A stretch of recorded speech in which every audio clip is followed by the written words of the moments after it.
Hi, I'm Roy Hudson. Stand by for Sean. It'll make your day bright.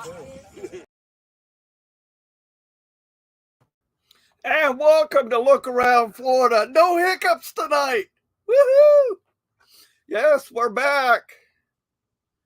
So let me get this out of the way so I don't get in trouble for anything I say. My division commander don't call me, and vice versa. Army commander and councilman and our national leadership. So this keeps me out of the doghouse, so to speak. Want to welcome you all to Look Around Florida. When you joined in, please type in the chat. Don't matter if you're on Facebook or YouTube. Say hi and what camp you're representing. Love to hear as many of our folks throughout the division, SCV and OCR, is out there. So I got Tom Wood right now. He's in the background. Going to be bringing him up here shortly. Hey, Jeffro. Hey, Keith. I'm going to get a little mirror and do that thing from Romper Room. Hey, Kim. Good to see you, sir. We got 1209 in the house. We got our Flags Across Florida chairman, Jeffro Kahn, in the chat.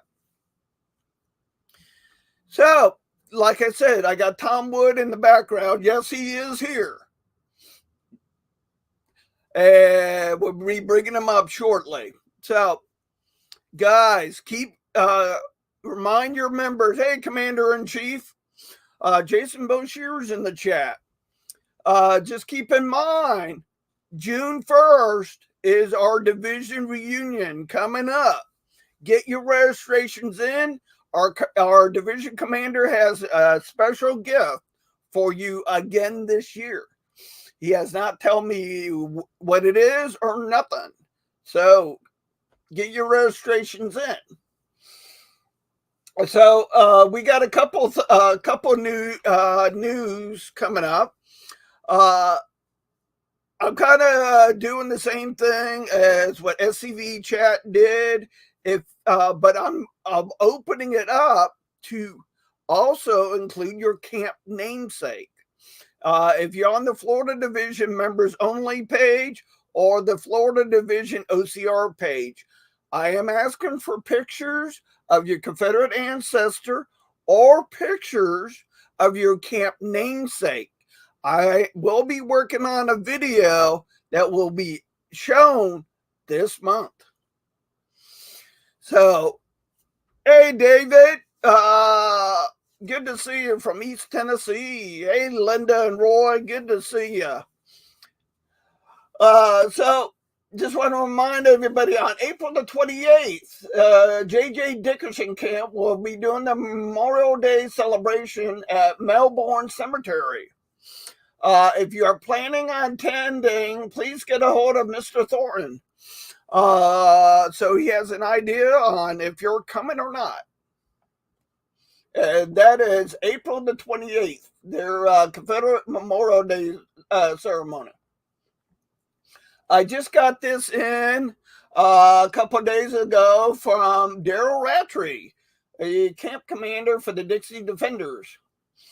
The Dixie Defenders Camp 1861. Excuse me. Announce its upcoming scholarship fundraiser efforts. Details are below. For a donation of $10, a single entry will qualify the donor to a chance for the following: an AR-15, a traditional black powder rifle made in Spain. The winner will be selected via random drawing possession on October the 22nd. The first receiver will have its choice of one of the following above. For information or to send your donation, contact Commander Daryl Rattray. I won't give out phone numbers or email addresses on the show, but he is on Facebook, so you can send him a message. So we got that coming up. The J.J. Dickinson Camp Memorial Day ceremony on April the 28th coming up. So if you're in Naples, Florida on April 20th, come join me at my camp. We're doing a camp meeting on April the 20th down in Naples, Florida. If you want more details, please message me. So, a lot of good things going on. A lot of projects going on within the division. We are going to be adding some new stuff to the website. A whole bunch of other stuff going on. So stay tuned to this show. Since we got about quite a bit of people on right now, and I know our division commander and our division adjutant will be joining us here soon. Kim and Keith, please call them and put a bug in their shoulder. With yeah.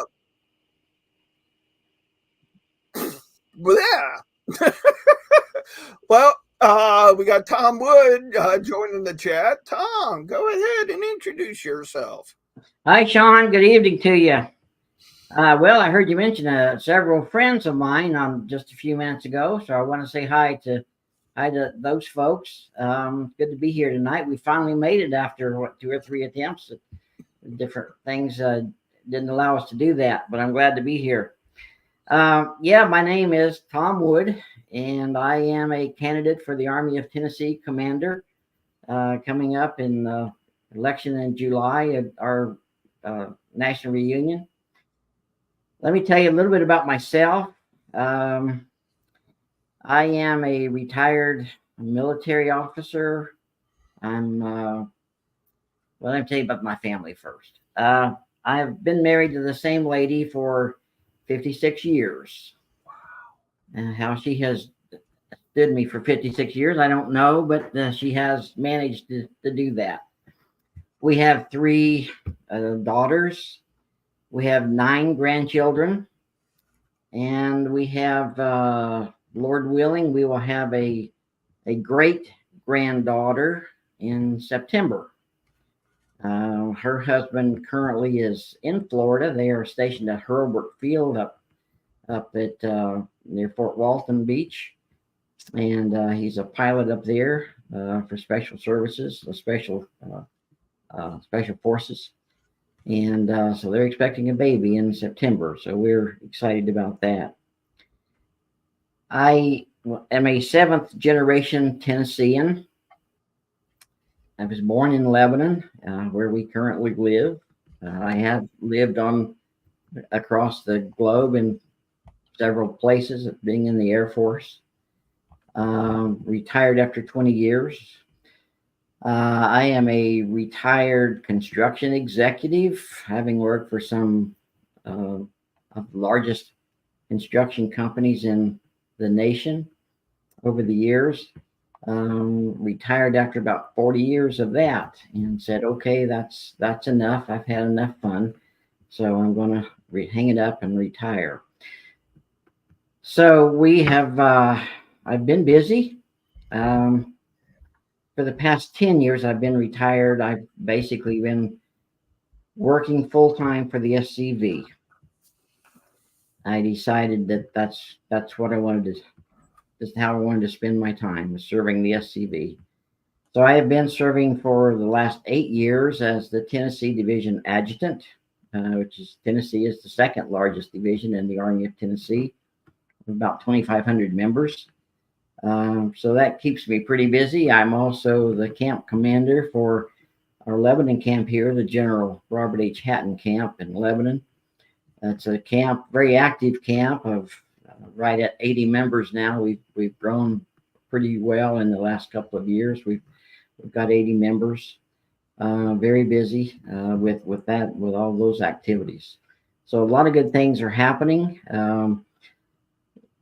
Let me tell you why. I'm sure one of your questions will be, why am I running for this position? So let me kind of explain that. having traveled around the Confederation, speaking a lot of times, and sometimes just going to visit camps to support them in their efforts, I have noticed several things that trouble me throughout the Confederation with our camps. A lot of them are struggling very badly. We have some very strong camps that do terrific efforts, but we have a lot that need help.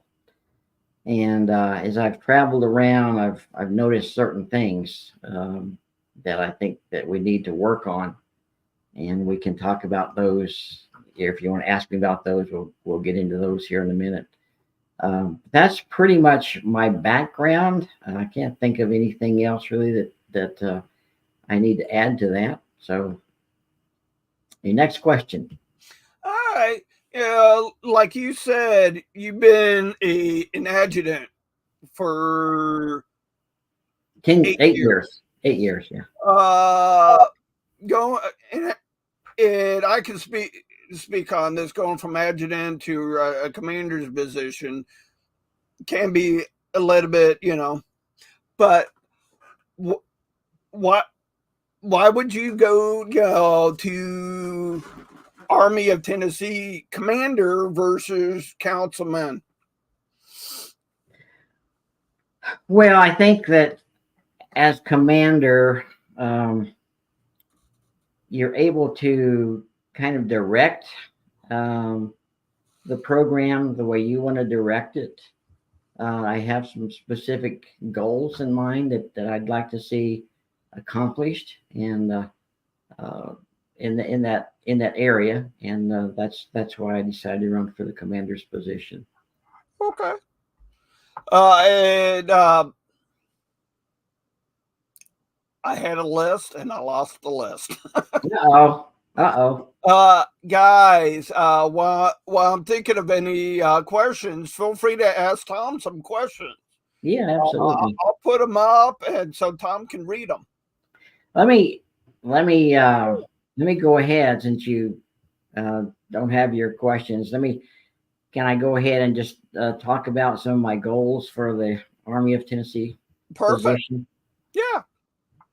Like I said, as I've traveled around, I've seen some things that concern me, and I would say that probably these goals or these concerns that I have affect just about every camp in one way or the other. Some more than others, but I think everybody is affected in some way. Number one is recruiting. We must recruit. We've got to continue strong efforts in recruiting. A lot of camps have difficulty with that. You and I were just talking about this just a few minutes ago before the program started. And a lot of camps struggle with that. And I think they need some guidance on how to do a better job at recruiting. Some camps do a great job of recruiting. Retention is a concern I think that we all have. I've seen as the Tennessee Division Adjutant, I've seen a lot of people come. I've seen a lot of people go. We get a lot of people in the front door, and we get a lot of people going out the back door. We've got to concentrate hard on retaining our people. I have some ideas and some thoughts on how we can do that. Another area, and we can go into more detail on all of these if you'd like. Yeah, go ahead. Another area is education of our people.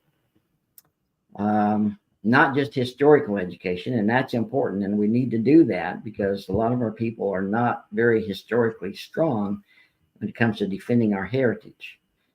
And the other part of that, the other side of education, is education of our own organization.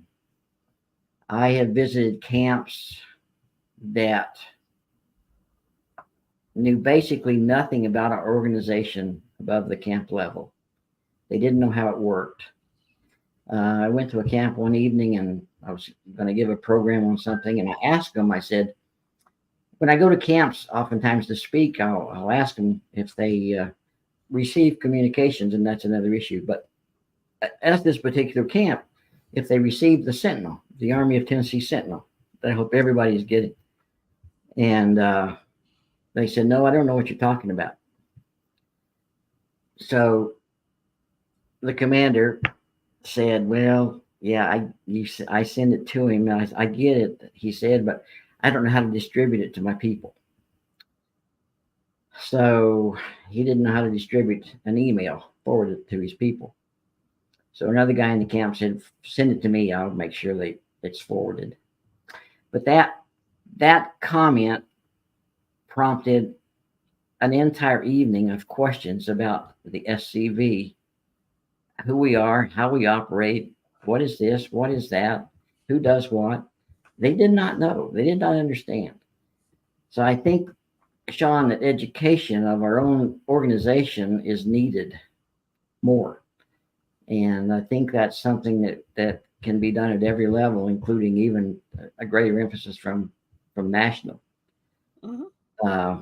So that's another goal that I have, is to do the best we can with educating our people. Communications. Excuse me. You know, we ever since I've been in the SCV, communications has been an issue, has been a concern. That our people that we don't communicate very well with each other. And I've seen that. I as I mentioned, the Sentinel is not getting to people that it's targeted for. That's our members. But our system is dropping somewhere along the line. Somebody's not passing this information along that it needs to be passing it along.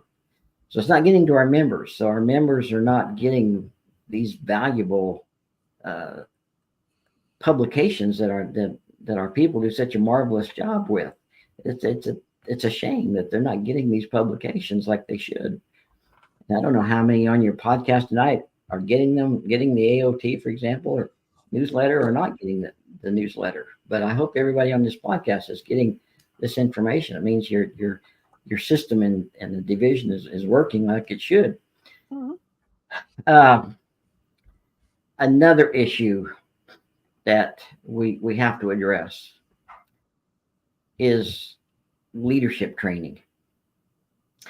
My own camp experienced this same problem.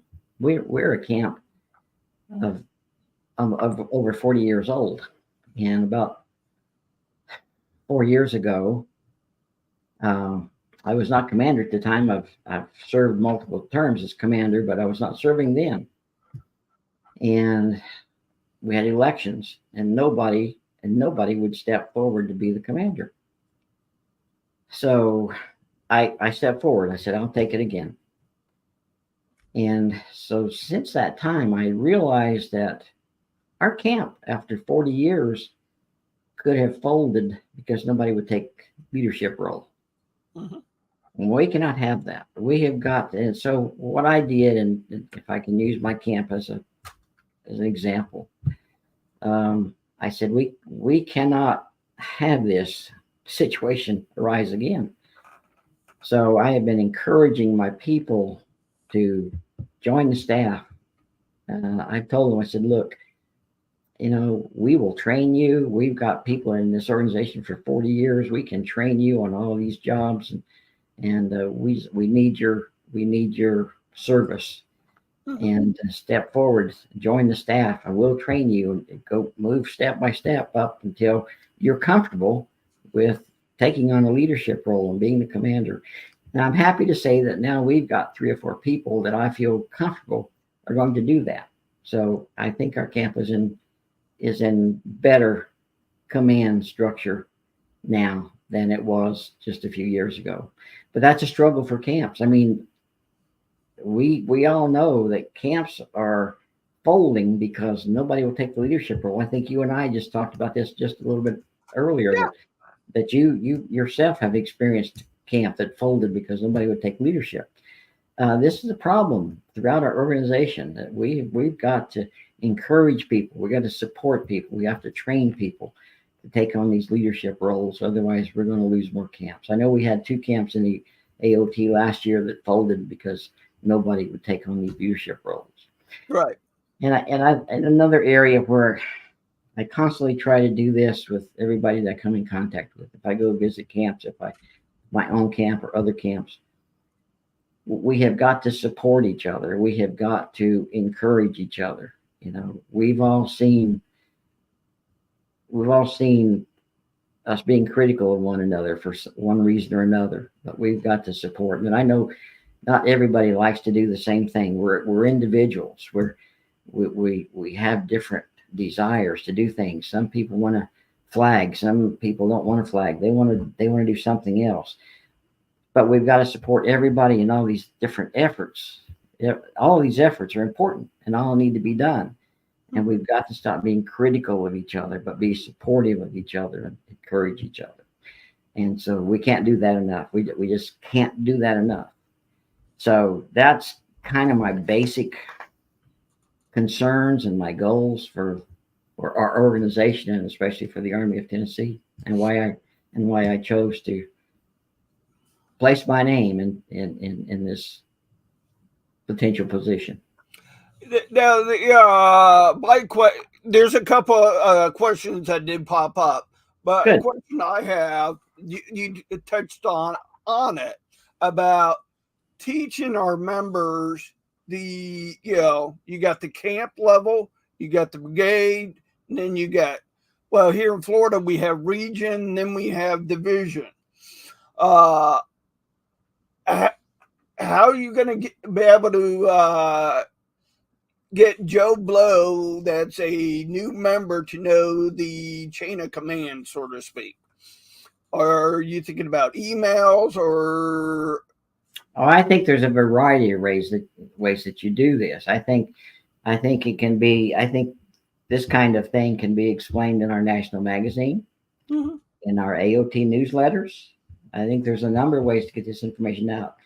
For me, Sean, the AOT commander's position, and I hope the councilman's position as well, should be thought of as a boots on the ground kind of a job.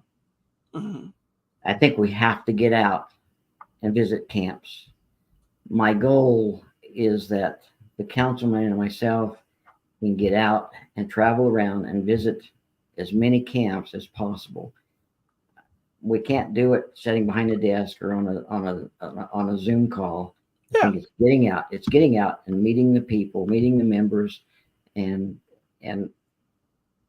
discussing all the issues that we just briefly discussed a few minutes ago. So, in other words, you're willing to travel outside of Tennessee, visiting a camp up in Ohio. Absolutely. Okay. My goal and my promise has been that I'm going to visit every camp I can in every division. Absolutely. My wife and I have decided for the next couple of years that our travel will be pretty much exclusive to traveling around the Army of Tennessee, visiting camps. That's good. All right. We do have a couple questions that came up. This is from Roy Hudson. Tom. Hey, Roy. He asks, how will your business experience help you with the job of being Army commander? Okay, great question. Well, I think one is management of your time, management of your responsibilities. Having been a manager in the Air Force for 20 years, and then the construction business for 40 years, it was all in management. So able to manage people, able to solve conflicts within the organization. You learn a lot of things in management. And I think that those traits are all conducive to the commander of the Army of Tennessee in assisting me in accomplishing what I intend to accomplish. Okay. All right. David Pope from Tennessee Division Yeah, has this Knoxville. question. Yeah, Knoxville. Yep. Recruiting question. You've been to the Longstreet. I'm not even butcher it. Zollicoffer. Longstreet Zollicoffer. Okay. And I don't think, but the Kirby Smith camp in Jackson is larger than us. We plan. Would you plan to help other camps get to the next level? Well, I think that's what these goals are set out to do. I think that as you get around and discuss your goals with these camps and how to recruit, one of the things I wrote an article for the Sentinel, I think in perhaps the last Sentinel that came out. Unfortunately, the SCV is not a well-known entity in many of our communities, probably in most of our communities. We've got to get involved in our communities, guys. We have to do that. We have to go to festivals. We have to have recruiting booths and festivals and at fairs and other events that you have locally. I write articles for my newspaper here in Lebanon. They publish a lot of articles for us. So our name is in our newspaper every week. They put our schedules, our programs in the newspaper under calendar events. So every week our people in our community are seeing our name in some form or another. We have to get involved in our communities, and I know that David's camp, Longstreet Zollicoffer, does a great job of that. They do a super job, and they're growing, and they continue to grow because they get out into their communities. We have a lot of camps that don't get out into their communities. I don't know if it's fear of rejection, embarrassment. I don't know what it is, but we've got to get our camps out more involved in their communities. And I know some communities are friendlier than other communities, but we've got to reach out there. We got to take a chance. If we can get a recruiting table at some fair or festival or something, do it. Get out there. Well, we've been. I hate to use my camp again, but my camp has been doing what used to be the county fair. Now it's a state fair in Tennessee. State fair is now in Lebanon. So we set up a recruiting booth every year for the past 25 years in that fair, and we talk to thousands of people. We've gotten a lot of members out of that recruiting effort. And I can count the number of people that have been abusive about us on one hand, out of thousands of people. So, and most people are very complimentary. They love what we do. I don't want to get involved, but here's $25 donation. We hear that all the time. I love what you guys do. I don't want to do it, but I love what you're doing. Thanks for doing it. Keep doing it. Yeah. And they're so encouraging, and we've got to reach out in our communities, and there are different ways to do that, and different communities are more receptive to certain things than other things, but we got to figure out our communities and do those things that we can do, and we've got to retain our members. We're losing too many members, and there are reasons for that too. We have got to have good professional meetings. We've got to have programs at our meetings. When a potential member comes, he's going to make a decision right then and there if this is for him. Is this the camp that I want to be in? Is this the organization that I want to be in? And if we're not having a good professionally run meeting with programs and talking about the activities and all the things that we're doing, if we're not doing that, he's probably going to say, this is not for me. And this also helps us retain members. Our members join for a reason. We have got to know what their reasons for joining were, other than they just want to honor their ancestors. How do they want to honor their ancestors? Do they just want a certificate to hang on the wall and that's the last time we see them? Yeah, we have some of that. And if that's it, that's okay, as long as they continue to be members. We need numbers. We need sheer numbers. It's more important to have 100,000 people in your organization than it is to have 25,000 people. You have much more influence if you can say we have 100,000 people.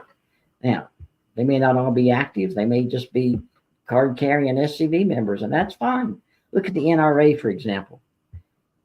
What percentage of NRA members are active? Very small percentage. But look at the numbers they have. And look at the influence that they have. That could be us someday.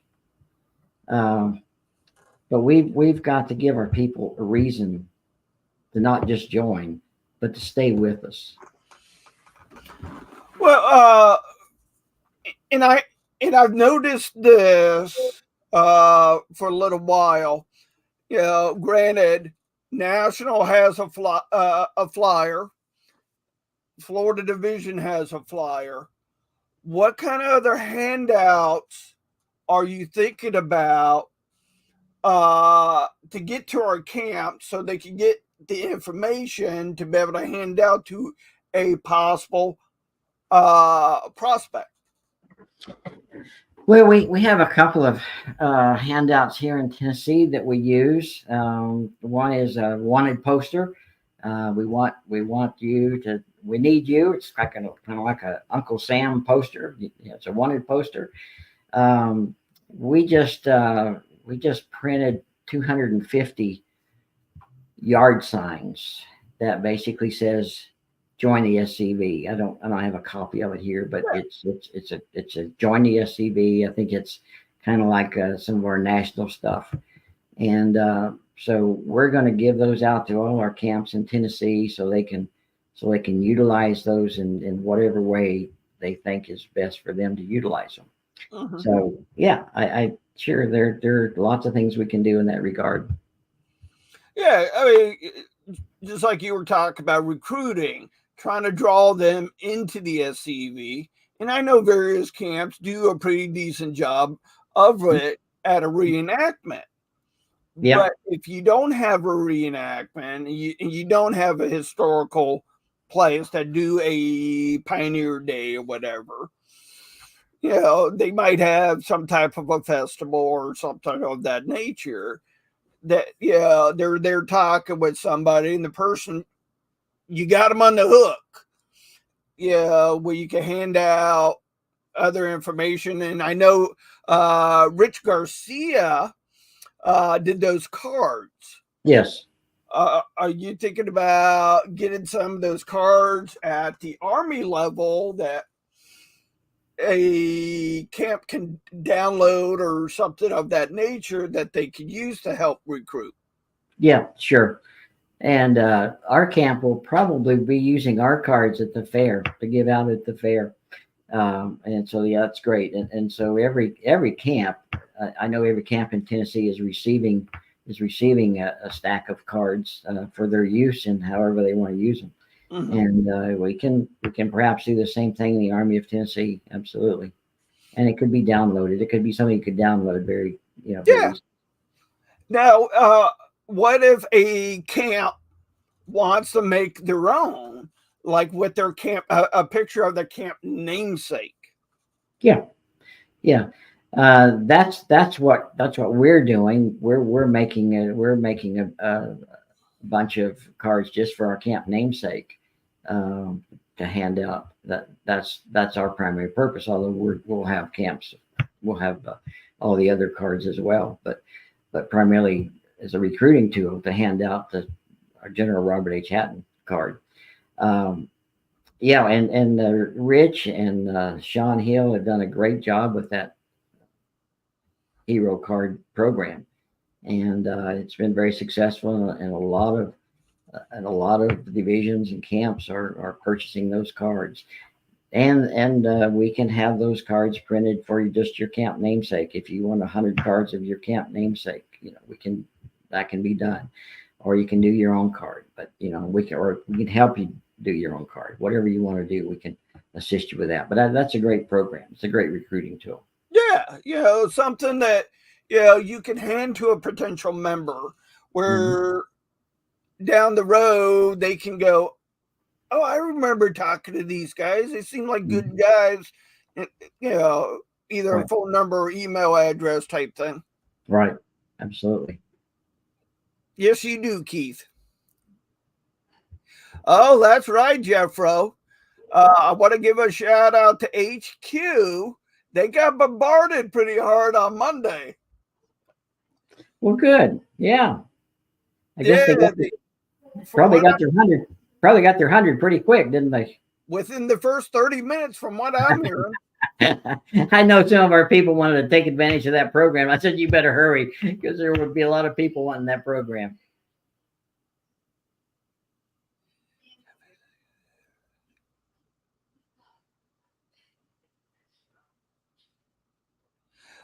That's right, Linda. Yeah. It's not really a question, but copies of the Dixie Defenders with the QR code. Yeah. Now that would be something to put in the Confederate veteran. Yes.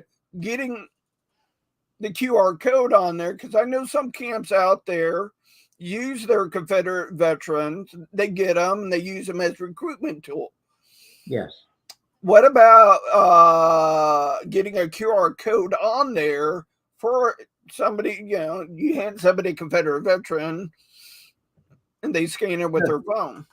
Absolutely. That's what we did with our yard signs, for example. It has a QR code on it. Oh, okay. That's cool. Yeah.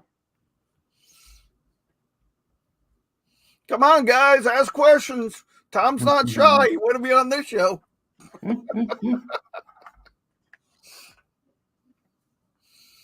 Now, you talked about retention. Yes. What kind of tools are you going to add to the toolbox for a camp commander or an adjutant to retain their members? Well, I think let me look and see if I have something on it. I don't have that. I think one of the things that we kind of just alluded to a few minutes ago is one of the things that I think is very important is having worthwhile camp meetings. Yeah. Let me tell you a little story. I talked to a camp last year, and they mentioned in the meeting that 2 of their members had not renewed.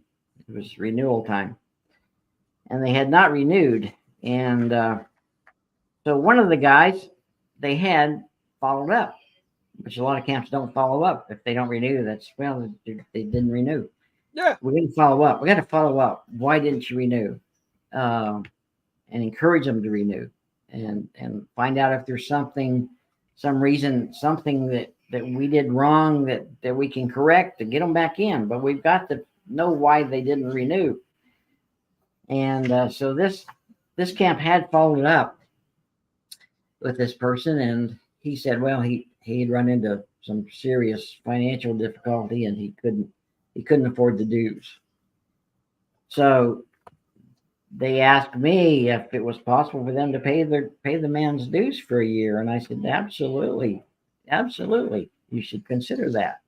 Mm-hmm. And I said, but you need to check with the man and see, make sure he doesn't get offended by that, because some people get offended by such things.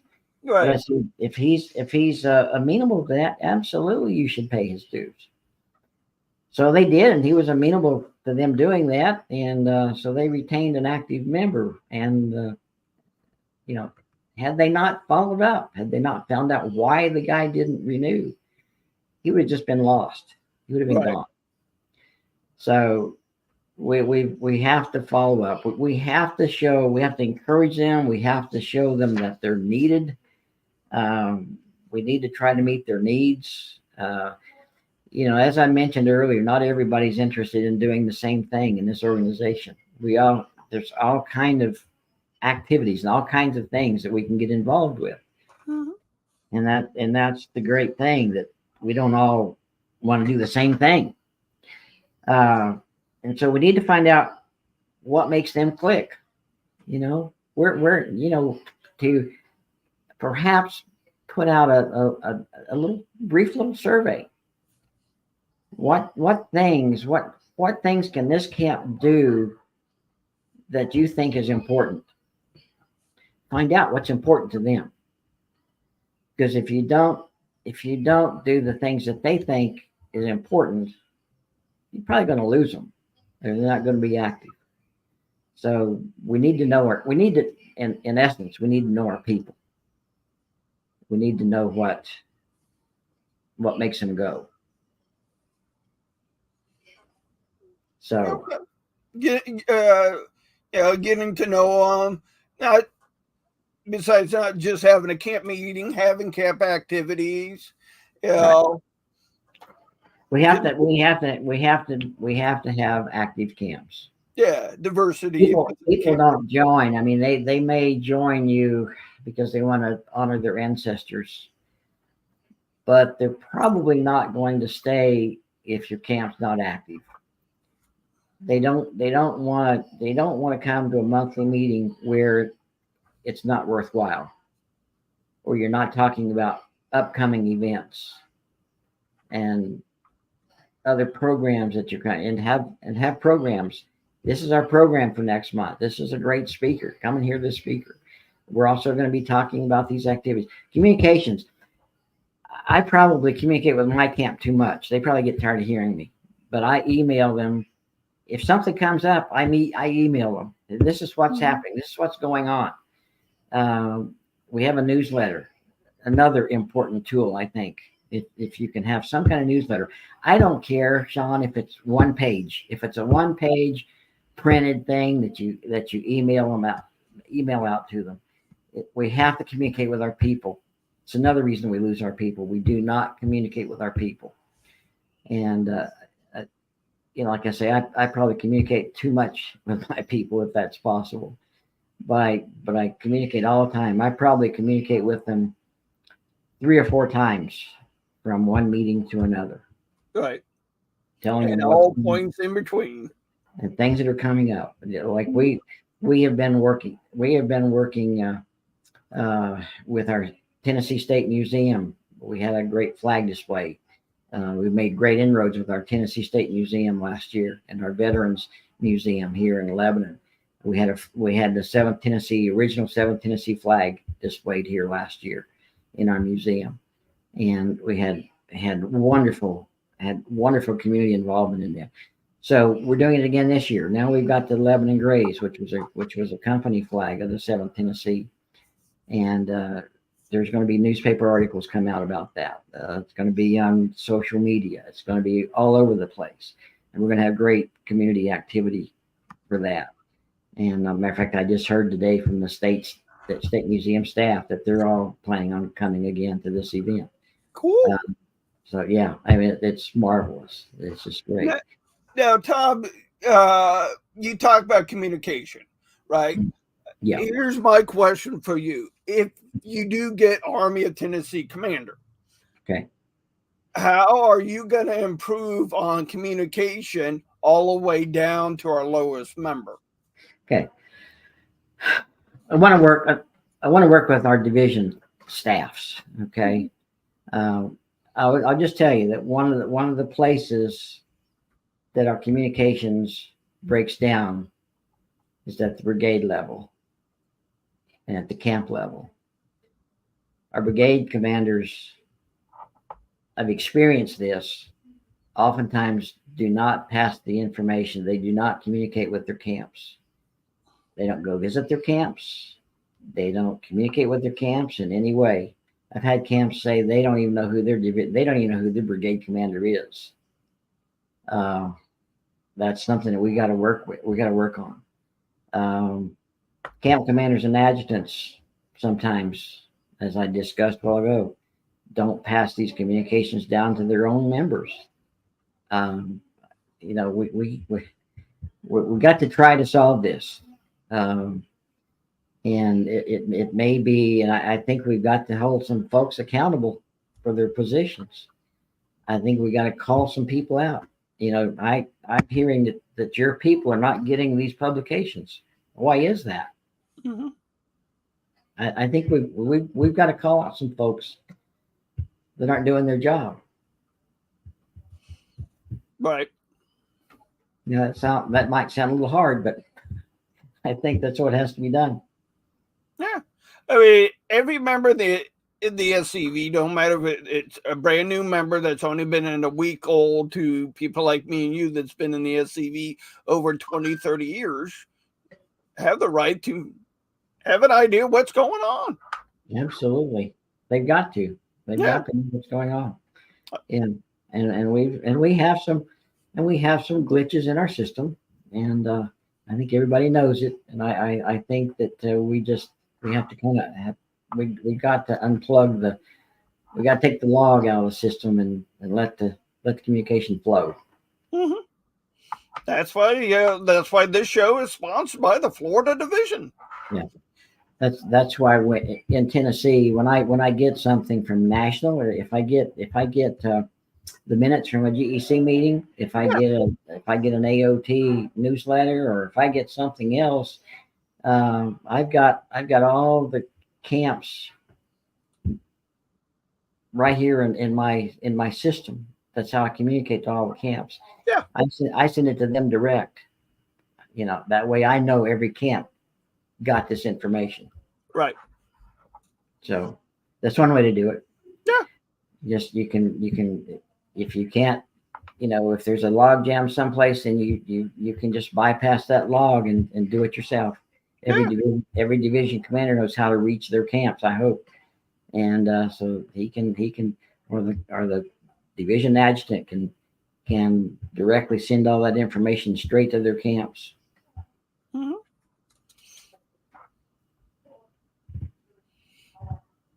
Jeffro, I know you said earlier you had some questions. You awake, buddy?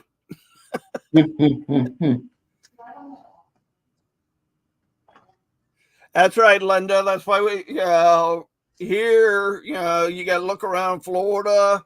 You got SCV chat, where we mainly talk about what's going on in the SCV.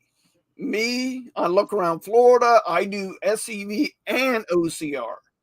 Where you get SCV chat, they pretty much let you know what's going on with different armies and up at what's going on up at National.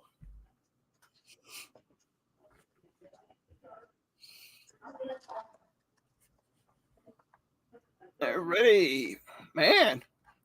Information has been flowing tonight, Tom. Well, good. That's what we want. That's what we need. Keep it flowing. Oh, okay, Jeffro. So Tom did hit all your questions. Okay. I know he hit all mine. We're good.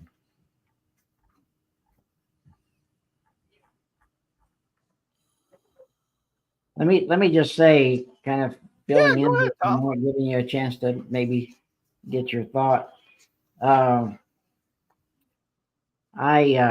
This decision for me and my wife did not come easy. Matter of fact, I've been thinking about doing this for a while, and I didn't think the timing was right until now, and so I have decided to offer myself for this position now, because the time is right for my wife and myself to do this traveling that we intend to do, to get around to meet as many folks as we possibly can. Cool. And I know I have Roy's a good friend of mine, and I wish him well in his campaign as well. I know Roy does a lot of traveling around lots of camps, and I know he's even been to Tennessee. And so I wish him well in his efforts. And if I'm chosen, and if he's chosen, we really look forward to working with each other. And so we'll just see what happens. But I have the time. I think I've proven that I have the dedication, as I've served the SCV full time for 10 years. And I've not served at the national level. I'm not sure that's a requirement. Mm-hmm. I think that the only requirements are your willingness to do the job, your dedication to the job, your ability to do the job. I think I meet all the qualifications. I think I've been around long enough. I've seen enough good and bad in our organization over the years that I know what we need to avoid, and I know what we need to do to fix some of the concerns that I think we all share. So I hope that you will consider me for this position. It's not a position for me; it's really a job, and it is a job. If it's done right, it is a job. And so, but if you find it that I'm the person for that job, and I would appreciate your vote of confidence and your vote. Thank you, Tom. Tom, I do appreciate you coming on tonight. Finally, with no hiccups. Yes, tonight. yes. I think this is our third attempt, if I remember correctly. Something like that. I've lost count. But Tom, I'm hoping to meet you face to face up at our up at National Reunion, which Absolutely. is in July in Look forward to it. Charleston. Look forward to it. Absolutely. Yeah. Looking to sit down with him and meet you face to face. Both of us looking at computer screens. Yeah. But sometimes you got to do that to get the message out there. Yeah, that's right. That's right. Well, this is a great. I appreciate you folks that have podcasts. I think this is my third podcast. I talked to John McLeese and his folks up in Michigan a few weeks ago. We had a great discussion. I was on SCV chat, I think, last week or so, and had a good chat there. And I appreciate finally getting to be on your podcast, because this is a great. What you folks do is a wonderful communication tool that gets out to everybody in our organization and even beyond our organization to talk about our organization. So I think it's just great what you all do. Yeah, because all I did, Tom, was something that you talked about was communication. I mean, yes, that's what frustrated me about 20 years ago in the SCV. I see my camp. That's all I knew. I didn't know that there was a whole state division, an army. I get the Confederate veteran. And, since I'm a brigade commander now, and I came up with an idea. I ran it by the Florida Division GEC. They all, and our past division commander, Kelly Crocker, they all said, go for it. Yeah, absolutely. It's a great tool, and I appreciate you folks. All right. Before we sign off, does anybody have any questions for Tom? Feel free to ask.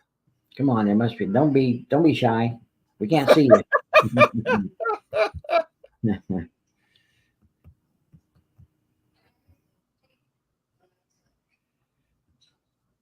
All right. Thanks for that. Thank you, Ronnie. Everybody nobody has any questions. I'm surprised. I know we had a few earlier. Well, Tom, like I said, thank you for coming on the show tonight and introducing yourself. Instead of waiting to National Reunion, where these people have a chance to meet you and know what you're about prior to reunion. Absolutely. And I'm sorry that I can't make it to your division reunion June the 1st. I have prior commitments here in Tennessee. We celebrate Confederate Memorial Day on this year on June 1st, and I have a couple of obligations there for that day. And but I wish all the success in the world at your reunion, and it might be fun and many things accomplished. Keith, thank you for that compliment. Well, Keith from Camp 1209, he was on the show, I think it was last Tuesday or Tuesday before that. And we talked about his Confederate ancestor. Okay, great. He's a new member. He's super active up there in the Jacksonville area with cemeteries. Yeah. He has another camp member, TJ. They love the CERT program. That's a great program. Matter of fact, we've had some success with our community involvement with our CERT program, because we have advertised in our paper, and we said, come and learn how the national park people preserve their monuments, because we use the same products. Yeah. And we'll teach you how to maintain your ancestors' monuments properly. And we've actually had people come out from the community to our CERT programs to learn how to do this for their own families. Yeah. Down in my area, there's a couple other people that do it. I've talked to them and introduced the orifice into them, because they were just doing it with D2. Now they're seeing the difference with using the orifice. Yep. Yep. All right. Yeah, Billy Walker has done a fantastic job with that. And I know that, I'm sure Billy's been down in Florida teaching some of those techniques down in your folks. Yeah, because I know he's visited North Florida. Yeah. And sometimes I have a hard time making it up to North Florida. Right. Being down here all the way down here in Naples. Florida's a long state. As I mentioned to you earlier, my family and I lived in Florida I've lived in Florida a couple of times over the years, but most recently from the mid 80s to the mid 90s, we lived in the Fort Lauderdale area. Mm-hmm. So I'm pretty familiar with Florida. Yep. Florida has changed quite a bit since back in those days, especially in my area. Yeah. Holy crap. Sugar. Yeah. Sorry. Yeah, I told you that last time I was there on business, I tried to find the house that we used to live in Parkland, Florida, and I couldn't find it. There's too many changes. Oh yeah, I mean, like I was saying earlier, me and my dad, I mean, in the 80s, we were always in Miami, Fort Lauderdale area, because my great grandmother lived in Key Largo. Yeah. And a few years ago, I won tickets to a ball game, took my dad over there, and we ended up getting lost because all of our landmarks that we knew are gone. They were gone. Yep, absolutely. Mm-hmm. Well, same thing's happening in Tennessee. We're growing anyway. Yep. Oh, these northern. Tom, I appreciate you coming on tonight and introducing yourself to everybody. My pleasure. Hope you enjoyed it.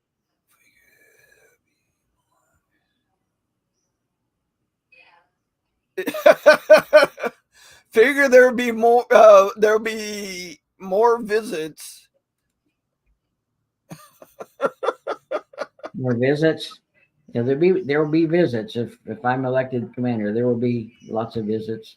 Matter of fact, if any of your camps would like me to come down and talk, you just let me know.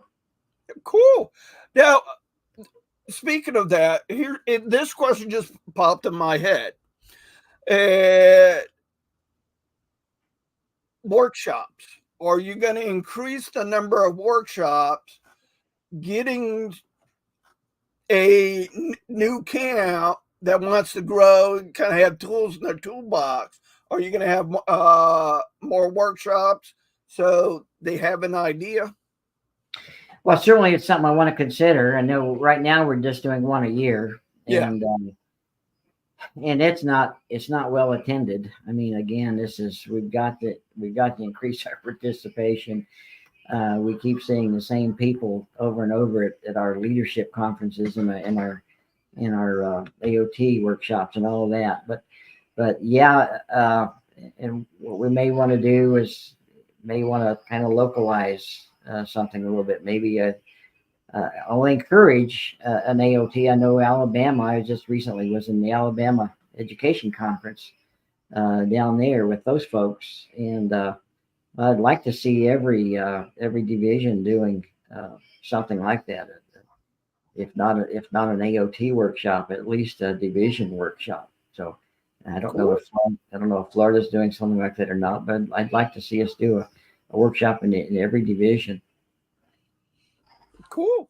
All right, Tom, we are 2 minutes over time. I want to say thank you for coming on tonight, getting to know you a little bit, and hopefully we sit down at National Reunion and continue on some of our conversations. Absolutely, we will. Look forward to it.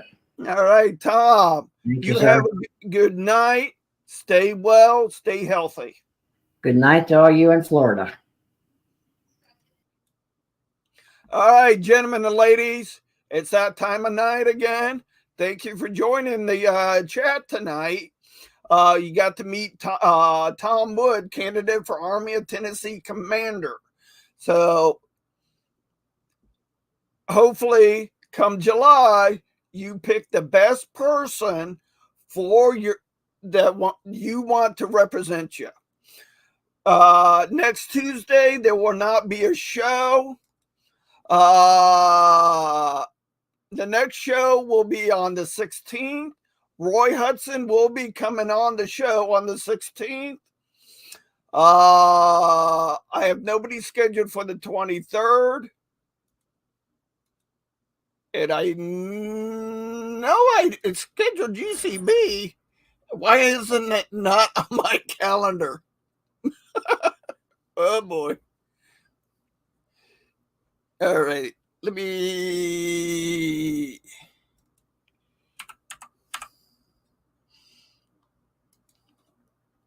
wrong one. I know I scheduled GCB.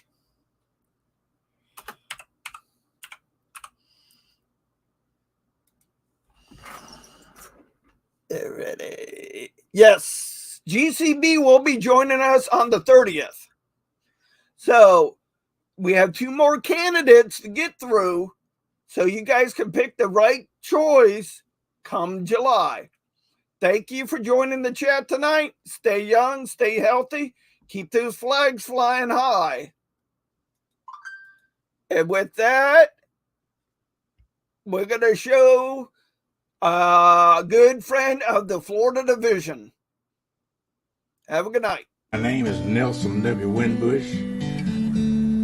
I'm a member of the Jacob Sumner Camp 1516 Sons of Confederate Veterans. My reason for joining the Sons of Confederate Veterans after the NAACP declared they would destroy and remove everything Confederate in 1990, I decided that I would do all I could to make sure that people understood what the Confederacy stood for. Have a good night. Stay young. Remember, I'm working on a project right now, so stay tuned to the Florida OCR page and the SCV Florida Division Members Only page. Till next time, have a good night.